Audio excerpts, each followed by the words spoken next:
തെരഞ്ഞെടുപ്പിൽ പിന്നെ 3 പ്രധാന പേരുകളുണ്ട്. ആർക്കാണ് സാധ്യത? എന്താണത്? അതേക്കുറിച്ചൊക്കെ കോൺഗ്രസ് ഹൈക്കമാൻഡ് കൃത്യമായ തീരുമാനം ഉചിതമായ സമയത്ത് അവർ പ്രഖ്യാപിക്കും. അങ്ങനെ അഭിപ്രായം അറിയിച്ചോ? എൻ്റെ അഭിപ്രായമൊക്കെ പറയാനുള്ള ഞാൻ പറഞ്ഞിട്ടുണ്ട്. എൻ്റെ വിലയിരുത്തലും കേരളത്തിലെ ഇന്നത്തെ സാഹചര്യത്തെക്കുറിച്ചുള്ള എൻ്റെ ഒരു വിലയിരുത്തൽ, അതുപോലെ എൻ്റെ എല്ലാം പാർട്ടിക്കും ജനങ്ങൾക്കും നന്മ വരുന്ന കാര്യങ്ങൾ എന്താണ് എന്നുള്ള എൻ്റെ അഭിപ്രായം ഞാൻ പറഞ്ഞിട്ടുണ്ട്. ഒരു കാര്യം കൂടെ, അങ്ങ് എല്ലാ കാലത്തും ജനവികാരത്തെ മാനിച്ച ഒരു പൊതുനേതാവാണ്. അപ്പോൾ ഈ കാര്യത്തിലും അത്തരം ഒരു പരിഗണന നൽകേണ്ടതല്ലേ? എന്താണ് അങ്ങയുടെ അഭിപ്രായം? ഞാൻ അതേക്കുറിച്ച് ഒന്നും പറയില്ല, കാരണം പറയുന്നത് ശരിയല്ല.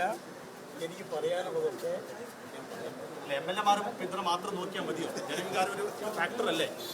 ഞാൻ ഈ ചർച്ചയിൽ അങ്ങനെ ഒരു വളരെ ഓപ്പണായിട്ട് പോകുന്നത് ശരിയല്ല. അതുകൊണ്ട് കൃത്യമായി എനിക്ക് പറയാനുള്ളതൊക്കെ പണം നയിച്ചവർ നയിക്കട്ടെ.